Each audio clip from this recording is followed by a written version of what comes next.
জানাজার পর মুনাজাত না দেয়ায় মৃতের খাটিয়া আটকে দেওয়ার ঘটনা ঘটেছে। কিন্তু এমন একটা ব্যাপারকে কেন্দ্র করে ওই মাইয়েতের দাফন পর্যন্ত করতে দেওয়া হচ্ছে না, যেটা আসলে মূলত বেদাত, ইসলাম পরিপন্থী কাজ, আর সেটাকে ইসলামী রূপ দিয়ে তার পক্ষে আবার মানে মিছিল বের করতেছে। ওনার ছেলে মাইকে ঘোষণা দিলেন যে জানাজায় মুনাজাত দেওয়া হবে না। সন্তানটা কেন বললো যে আমার পিতার জন্য সম্মিলিত মোনাজাত করা যাবে না? এই জন্য বলেছে আল্লাহ নবী সাল্লাল্লাহু আলাইহি ওয়াসাল্লাম, তিনি মৃত্যু ব্যক্তিকে দাফন করার পর লম্বাক্ষণ দাঁড়িয়ে দাঁড়িয়ে তিনি দীর্ঘক্ষণ দোয়া করেছেন, কিন্তু এককভাবে দোয়া করেছেন, সম্মিলিতভাবে দোয়া করার নাই। খাটিয়া নিয়ে যাইছে, আটকে দিছে যে আমি দেখব জানাজার পরে মুনাজাত না দিয়ে। সম্মিলিত মোনাজাত না করার কারণে মাইয়েতকে দাফন করতে পর্যন্ত বাধা দেওয়া হয়েছে, নিষেধ করা হয়েছে, দীর্ঘক্ষণ মাইয়েতকে আটকে রাখা হয়েছে। এই জঘন্যতম কাজ যারা করেছে, আর তারা নিজেকে পরিচয় কি দেয়? আহলুস সুন্নাত ওয়াল জামাআহ।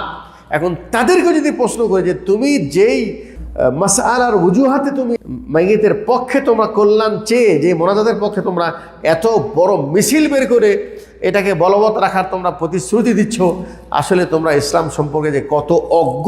আহলে সুন্নাত ওয়াল জামাতের মিছিল।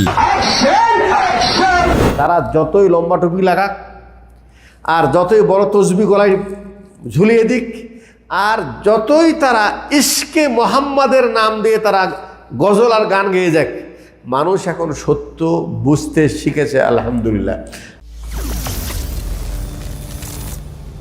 আত্মাহারিক টিভি, ওহির আলোয় উদ্ভাসিত জীবনের জন্য। যে তাহলে ওই সন্তানটা কেন বললো যে আমার পিতার জন্য সম্মিলিত মোনাজাত করা যাবে না? এই জন্য বলেছে আল্লাহ নবী সাল্লাল্লাহু আলাইহি ওয়াসাল্লাম, তিনি মৃত্যু ব্যক্তিকে দাফন করার পর লম্বাক্ষণ দাঁড়িয়ে দাঁড়িয়ে তিনি দীর্ঘক্ষণ দোয়া করেছেন, কিন্তু এককভাবে দোয়া করেছেন, সম্মিলিতভাবে দোয়া করার নেই। সবাইকে নিয়ে সম্মিলিত মোনাজাত করেন নেই। কথা বুঝে আসে নেই? তাহলে আল্লাহ নবী সাল্লাল্লাহু আলাইহি ওয়াসাল্লাম যদি সম্মিলিত মোনাজাত করা মাইয়েতের জন্য উপকৃত হতো, উপকার হতো, তাহলে আল্লাহ রসুল যদি ইমাম মানে দোয়াকারী হন, আর সাহাবীরা যদি সেই দোয়ায় আমিন বলে, তাহলে সেই দোয়াটি আল্লাহর কাছে কবুল হওয়া কত গ্যারান্টি সহকারে কবুল হবে না? কথা হবে কি হবে না? তাহলে আপনি দেখেন, আল্লাহ রসুলের আদর্শ দেখেন, কোরআন হাদিস এখন আপনার সামনে মজুদ। আপনি একটা দলিল দেন, যেই দলিল থেকে প্রমাণ হবে যে আল্লাহ নবী সাল্লাল্লাহু আলাইহি ওয়াসাল্লাম তিনি সাহাবা ইকরামদেরকে 70 জন সাহাবী যে উহুদের মাঠে শহীদ হলেন, তাদেরকে দাফন করেছেন কোথায়?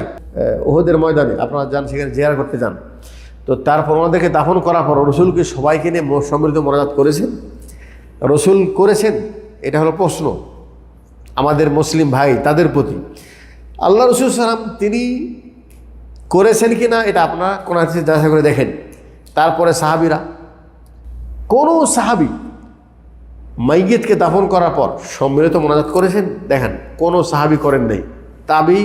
তাবি করেন নাই, তাবি তারাও করেন নাই। এমনকি সকল আইম্মা এবং মুজতাহিদগণ, গ্রহণযোগ্য ওলামায়ে কেরাম এবং মাযহাবে যারা ইমাম আছেন, ওনারা কি এই মাইয়েতের জন্য সম্মিলিত মোনাজাত করেছেন? এ প্রসঙ্গে আর একটা লাইভ বক্তব্য এসেছে হানাফি মাযহাবের একজন প্রসিদ্ধ মুফতি আবরার সাহেব। যদিও উনি ওনার মাযহাবের পক্ষে সবসময় বক্তব্য দিয়ে থাকেন, মানে আমাদের বিপক্ষে, আহলে হাদিসের বিপক্ষে, মাযহাবকে টিকিয়ে রাখার জন্য সবসময় তিনি মাযহাবের পক্ষে অনেক দলিল-আদিল্লা নিয়ে মাযহাবকে টিকিয়ে রাখার চেষ্টা করেন। কিন্তু এই ঘটনার পর দেখলাম যে উনি মাশাআল্লাহ একটা সত্য কথা বলেছে। সেটা হলে যে সম্মিলিত মোনাজাত না করার কারণে যারা নিজেদেরকে হানাফি মাযহাবের অনুসারী প্রমাণ করে যারা মানে মাইয়েতকে দাফন করতে যারা বাধা দিয়েছে, তারা ভুল করেছে। কেন ভুল করেছে? এখন বলছে যে আসলে মানে মাইয়েতকে দাফন করার পর সম্মিলিত মোনাজাত না আল্লাহ রসুল করেছেন, না সাহাবী করেছেন, না তাবি করেছেন, না তাবে করেছেন, না এমনকি আমাদের ইমাম আবু হানিফা রাহিমাহুল্লাহ তিনিও করেন নাই, এবং হানাফি মাযহাবেও সম্মিলিত মোনাজাত নাই মাইয়েতকে দাফন করার পর। এই সত্য কথা তিনি এটা বলেছেন। এখন আমাদের প্রশ্ন, যে সমস্ত ভাইয়েরা এই কাজটি করেছে তাদের কাছে, এবং এখান থেকে শিক্ষা অর্জন করবেন ওই সকল মুসলিম ভাইয়েরা যারা এখনও আমাদের কথা বুঝতে সক্ষম হন নাই, আপনি সবসময় আবেগ দিয়ে জিনিসটা বিবেচনা করার চেষ্টা করেছেন। কি করেছেন? আমাদের দেশে এত বড় বড় হুজুর, আমাদের দেশে এত বড় বড় মাদ্রাসা, ওনারা কি হাদিস পড়েন নাই? ওনারা কি ইসলাম সম্পর্কে জানেন না? তাহলে ওনারা এই কাজটি করতেছে, এটা কি অবশ্যই দলিল আছে? আপনি নিজেই মনে করেছেন অবশ্যই কি দলিল আছে। তাহলে এই যে একটা এই একটা মাসআলাকে কেন্দ্র করে যে ঘটনাটা ঘটে গেল, এই সম্মিলিত মোনাজাত না করার কারণে মাইয়েতকে দাফন করতে পর্যন্ত বাধা দেওয়া হয়েছে, নিষেধ করা হয়েছে, দীর্ঘক্ষণ মাইয়েতকে আটকে রাখা হয়েছে। এই জঘন্যতম কাজ যারা করেছে তাদের সংখ্যা বেশি না কম? 99% সংখ্যা তাদের, ঠিক আছে। আর তারা নিজেকে পরিচয় কি দেয়? আহলুস সুন্নাত ওয়াল জামাআহ। এখন তাদেরকে যদি প্রশ্ন করে যে তুমি যেই মাসআলার ওজুহাতে তুমি এই মাইয়েতের পক্ষে তোমরা কল্যাণ চেয়ে যে মোনাজাতের পক্ষে তোমরা এত বড় মিছিল বের করে এটাকে বলবৎ রাখার তোমরা প্রতিশ্রুতি দিচ্ছ, আসলে তোমরা ইসলাম সম্পর্কে যে কত অজ্ঞ, কত বড় জেহাদ তোমাদের মধ্যে আছে। হ্যাঁ, তোমাদের মধ্যে শুধু আছে কি, আমরা এতদিন এটা করে আসছি, আমাদের এলাকায় এটা চলে আসতেছে, আমাদের আকাবেররা এটা করে আসতেছে, কিন্তু তোমার আকাবেরের আরও বড় আকাবের। আর বাবা, আল্লাহ রসুল সাল্লামের আদর্শ কি এই বিষয়ে নাই? আল্লাহ নবী সাল্লাল্লাহু আলাইহি ওয়াসাল্লাম আমাদেরকে কোন শিক্ষা দিতে তিনি ত্রুটি রেখেছেন বলেন? আমাদেরকে তো ইসলামের যত যাবতীয় জানার বিষয় সব কিছু তিনি আমাদেরকে ক্লিয়ার করে বলে দিয়েছেন। ইস্তেঞ্জা কীভাবে করবেন, অজু কীভাবে করবেন, সালাত কীভাবে করবেন, আমাদেরকে বলে দেয় না? সব বিষয় পুঙ্খানুপুঙ্খানু তিনি বক্তব্যে বলেছেন, কর্ম করে দেখিয়েছেন, কিভাবে করবেন সেটাও দেখিয়ে দিয়েছেন। কথা বুঝে আসলো? তাহলে এই ঘটনাকে কেন্দ্র করে বাংলাভাষী সকল মুসলিম ভাইদেরকে বলবো যে এই মাসআলাই আপনি একটু চোখ বন্ধ করে না থেকে চোখ খুলে এটা নিয়ে আপনি একটু গবেষণা করেন, দেখেন এর মধ্যে সত্য কোনটা। অবশ্যই সত্য এটা যে আল্লাহ নবী সাল্লাল্লাহু আলাইহি ওয়াসাল্লামের আদর্শ যে মাইয়িত তার জন্য কবরে রাখার পর চারিপাশে দাঁড়িয়ে সম্মিলিত মোনাজাত রসুল করে নাই। আর রসুল বলছেন, মান আহদাসা ফি আমরিনা হাদা মা লাইসা মিনহু ফাহুয়া রাদ। যে দিনের মধ্যে দিনের রূপ ধারণ করে, দিন মনে করে দিনের মধ্যে কোনো নতুন কিছু আবিষ্কার করে যদি কোনো সওয়াবের আশায় কোনো কাজ করে, তাহলে সেটা হলো বেদাত এবং সেটা প্রত্যাখ্যাত। বেদাত এবং কি? প্রত্যাখ্যাত। এই জিনিসটা ওই মাইয়েতের ছেলে পরে হলেও আলহামদুলিল্লাহ ফ্রান্স দেশে থেকেও আল্লাহ তাকে সঠিক বুঝ দিয়েছে, যার জন্য সে অবশ্যই তার বাবার 100% কল্যাণ চান। তার বাবা কোন দোয়া করলে বাবা উপকার হবে সেটা সে জানে, সেটা কি জানে, এবং কোন দোয়া তার বাবার কোনো উপকারে আসবে না, বরং ওই দোয়া যদি কেউ সম্মতিক্রমে যদি সেটা করে তাহলে ওই বেদাত এবং গুনার অন্তর্ভুক্ত সেও হবে। এই জন্য বলেছে এই দোয়া আমার পিতার জন্য করতে দিব না। কথা বোঝেন নাই? জি, এরকম আবেগ দিয়ে সব কিছু বোঝার চেষ্টা করবেন না। আপনাদের কাছে প্রশ্ন সেটা হলেই, আপনি কি বুঝলেন? আপনি কি বুঝলেন? আপনার বিবেককে নাড়া দেন যে আসলে আপনি যদি বিবেককে প্রশ্ন করেন, আরে তাই তো, দোয়া করা তো ভালো, আল্লাহর কাছে চাইবো, আল্লাহর কাছে কি চাইবো? জি না, শোনেন, চাওয়া যেটা ভালো করে বোঝেন, আল্লাহর কাছ থেকে চাওয়া যেটা প্রত্যেক ব্যক্তি যার যেটা চাওয়া সে আল্লাহর কাছে চাইবে। আল্লাহর কাছে কি চাইবে? একমাত্র সালাতের ভিতরে অথবা খুতবার মাঝে, খুতবার ভিতরে ইমাম যখন দোয়া করবে তখন সেই দোয়ায় মুক্তাদিরা আমিন বলবে। এছাড়া যত দোয়া আছে প্রত্যেক ব্যক্তির চাওয়া হলো পার্সোনাল, ব্যক্তিগতভাবে চাইবে। আর এই চাওয়াটা যখনই মানুষের সামনে উন্মুক্ত করে দেওয়া হয়, আমি চাচ্ছি সবাইকে শুনে, আয় আল্লাহ আমার মা বাপকে ক্ষমা করে দাও, আমার মা বাপকে, আমাদের মা বাপকে ক্ষমা করে দাও, তো এটা তো সবার জন্য দোয়াটাকে উন্মুক্ত করে দিন। আপনার চাওয়া তো পার্সোনাল আল্লাহর সাথে, এটাকে যত গোপন রাখবেন, যত আল্লাহর সাথে কানেকশান রাখবেন, অত এই দোয়া আল্লাহর কাছে বেশি কবুল হয়। আর কি হয়? আপনি বলছেন, ভাই আপনি আমার আব্বার জন্য, সবাই আসছেন জানাজা পড়তে, আপনারা একটু আমার আব্বার জন্য দোয়া করেন। তা আপনার আব্বার জন্য দোয়া চাচ্ছেন কেন? আপনার আব্বার জন্য দোয়া চেয়ে আপনি যেন অভিযোগ করতেছেন, ঠিক আছে, যে আল্লাহ আমার দোয়া হয়তো শুনবে না, অতএব আপনারা আল্লাহ আমার আব্বার জন্য কী করেন? দোয়া করেন। আমরা অন্যকে বলি না যে আমি অসুস্থ, ভাই আমাদের একটু দোয়া করেন। আরে বাবা, তুমি অসুস্থ, এই অসুস্থ দূর করবে কে? কে দূর করবে? আল্লাহ। তুমি আল্লাহর কাছে চাও, আল্লাহকে বলছে আমি মানে তোমাকে সুস্থ করব না। তাহলে তুমি আল্লাহর কাছে না চেয়ে আর একজনকে বলছো যে আপনি একটা আমার জন্য দোয়া করেন, কেন? এটা এক ধরনের কিন্তু আল্লাহর বিপক্ষে অভিযোগ হয়ে যাচ্ছে যে আল্লাহ আমার ডাকে সাড়া দিচ্ছে না, অতএব আপনি আমার জন্য কী করেন? আল্লাহর কাছে সুপারিশ করেন। কথা বুঝে আসলে বুঝছে না? এটা আল্লাহর প্রতি ভরসা এবং ইয়াকিনের বিপরীত। ভরসা এবং ইয়াকিনের কি বিপরীত? কথা শেষ। সেটা হলেই যারা এখানে সৌদি আরবে আছেন, দীর্ঘদিন যাবত এখানে আসেন, আপনি কি এখানে দেখছেন যে কোনো দিন এখানে ফরজ নামাজের পর সম্মিলিত মোনাজাত হয়েছে? মদিনায় হয়, মক্কায় হয়, আরাফাতে হয়, মিনাতে হয়, মুজদালিফা হয়। কেন হয় না? কেন? এরা কি চায় না আল্লাহর কাছে? জি, এটাই হলো বাস্তবতা। এই জিনিসটা আপনাকে বুঝতে হবে এই জাগ্রত জ্ঞানের আলোকে, আবেগ দিয়ে না, আবেগ দিয়ে না। আপনি এটা মনে করেন না যে আমার এলাকার হুজুরই বেশি বড়, এটা পরে। আগে দেখেন এই দুটার মধ্যে পার্থক্য কি, যারা করতেছে তাদের দলিল কি, আর যারা করতেছেন তাদের দলিল কি। বোঝেন না? এর পক্ষে যদি দলিল থাকতো তাহলে এখানে আমল হতো।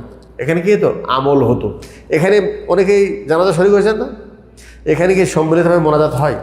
সবাই দাঁড়িয়ে দোয়া করে, মাইয়ের দাঁড়িয়ে কী করে? দোয়া করে। এই সুন্নত এখানে বলবৎ আছে, কিন্তু এমন একটা ব্যাপারকে কেন্দ্র করে ওই মাইয়েতের দাফন পর্যন্ত করতে দেওয়া হচ্ছে না, যেটা আসলে মূলত বেদাত, ইসলাম পরিপন্থী কাজ।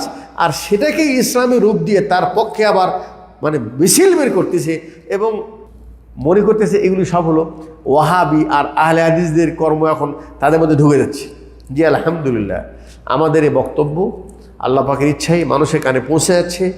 যাদেরকে আল্লাহ পাক বোঝার তৌফিক দিচ্ছেন, তারা এই সত্য জিনিসটা বোঝার চেষ্টা করতেছে এবং তারা সত্য গ্রহণ করতেছে। তারা যতই লম্বা টুপি লাগাক, আর যতই বড় তসবি গলায় ঝুলিয়ে দিক, আর যতই তারা ইশকে মোহাম্মদের নাম দিয়ে তারা গজল আর গান গেয়ে যাক, মানুষ এখন সত্য বুঝতে শিখেছে আলহামদুলিল্লাহ। অতএব যারাই সত্য বুঝবে তারা সে সত্যটা নিজে বাস্তবায়ন করবে এবং তার পরিবারের মধ্যেও বাস্তবায়ন করা তারা অবশ্যই চেষ্টা করবে ইনশাআল্লাহ। অতএব এই হকের বিপক্ষে আপনি লাঠির জোর দিয়ে এলাকার প্রভাব দেখায় অধিকাংশ মানুষ যেহেতু এটা করে, জি না, এটা আপনি যদি করতে যান আপনারা নিজেরাই ক্ষতিগ্রস্ত হবেন। রাসূল সাল্লাল্লাহু আলাইহি ওয়াসাল্লাম বলছেন, মান সান্না সুন্নাতান হাসানা, ইসলামের মধ্যে যে সুন্নতটি আছে, মানুষ সুন্নত সম্পর্কে জানে না, সঠিক সুন্নত কি জানে না। এই সুন্নত যদি কোনো মানুষ সমাজে প্রচার করে, কি করে? ফালাহু আজরুহা ও আজরু মান আমিলা বিহা, ওই সুন্নত আমল করার কারণে সে সওয়াবও পাবে এবং ওই সুন্নত দেখে দেখে যত মানুষ আমল করবে তাদের সওয়াবও সে পাবে। ওমান সান্না সুন্নাতান সাইয়্যা, আর কেউ যদি ইসলামের নামে বিকৃত সুন্নত সাইয়্যা, যেটা ইসলাম সুন্নত বলে সাব্যস্ত করে নাই, বেদাতি কোনো কাজ যদি সমাজে কেউ পরিচালিত করে, তাহলে ওই বেদাতের গুনাহ তার উপর আসবে এবং তার দেখা দেখি যত মানুষ আমল করবে সেটার গুনাহও তার উপর আসবে।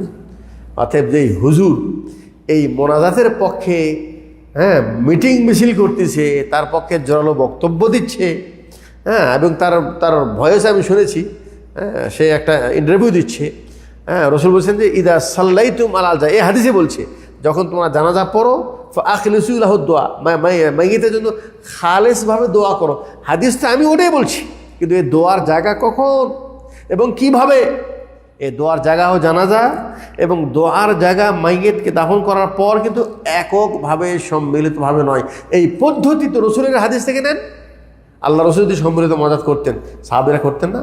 অবশ্যই করতেন। তো এই একটা তুচ্ছ ঘটনাকে কেন্দ্র করে আপনার যদি বুঝের সমস্যা থাকে, বুঝের ভিন্নতা থাকে, ঠিক আছে, যে কেউ স্বাধীন, ইসলাম বোঝার ক্ষেত্রে কি স্বাধীন, সবাই নিজ নিজ বুঝ অনুযায়ী আমল করতে পারে। কিন্তু আপনার বুঝ আমার উপর জোর করে চাপিয়ে দিতে যে আমার আব্বার জানাজা পর্যন্ত আপনি আটকে দিচ্ছেন, এই ধরনের নেককারজনক ঘটনা পৃথিবীর কোথাও ঘটে নাই, ঘটেছে তো আমাদের বাংলাদেশি আবেগী মুসলমানের কাছে। এদের দ্বারা সব কিছু সম্ভব। এরা সুন্নতের জন্য, মোস্তাহাবে আমলের জন্য এরা মানুষকে খুন পর্যন্ত করতে পারে। আর শিরকি কর্মকাণ্ড করবে, ইসলাম পরিপন্থী কর্মকাণ্ড করবে। অধিকাংশ মানুষ সালাত পড়ে না, অধিকাংশ মানুষ কী করে না, সালাত পড়ে না, জুমার সালাত পড়ে না। অথচ রসুলের ভাষায় সালাত তরককারী, ইচ্ছাকৃতভাবে সালাত তরককারী, একটা সালাত তরকারি ইসলাম থেকে বের হয়ে যায়। তাহলে যারা জানাজার জন্য, দোয়ার জন্য যারা রাস্তায় নেমেছে, ওরা কি 5 ওয়াক্ত নামাজ পড়ে? 5 ওয়াক্ত নামাজ পড়ে না। যেটা ফরজ, যেটা করণীয়, সেটা তারা জানেও না, করে না। আর যেটা করার জন্য বাধ্য করতেছে, তার সাথে ইসলামের কোনো সম্পর্কই নেই। কত বড় হাস্যকর একটা বিষয়। আল্লাহ যেন আমাদের বোঝার তৌফিক দান করেন। আমরা যারা বক্তব্য শুনছি, এগুলি বক্তব্য শুধু শুনে, এক কান দিয়ে শুনে এক কানে বার করলে হবে না। বক্তব্যগুলি আপনাকে আল্লাহ বিবেক দিয়েছে, হ্যাঁ, সেই বিবেক অনুযায়ী সত্যটা অনুধাবন করে বোঝার চেষ্টা করবেন। যদি বোঝেন ভালো, যদি বোঝেন ভালো, আর যদি না বোঝেন আল্লাহর কাছে হেদায়েতের দোয়া করেন। আল্লাহ যেন আমাদের সবাইকে সঠিক বুঝ দান করেন, ইসলামের সঠিক জ্ঞান আল্লাহ যেন আমাদেরকে দান করেন, এবং ইসলামের সঠিক ব্যাখ্যা যেটা, এটা যেন বোঝার তৌফিক দান করেন। ওয়া আখিরু দাওয়ানা আলহামদুলিল্লাহি রাব্বিল আলামিন।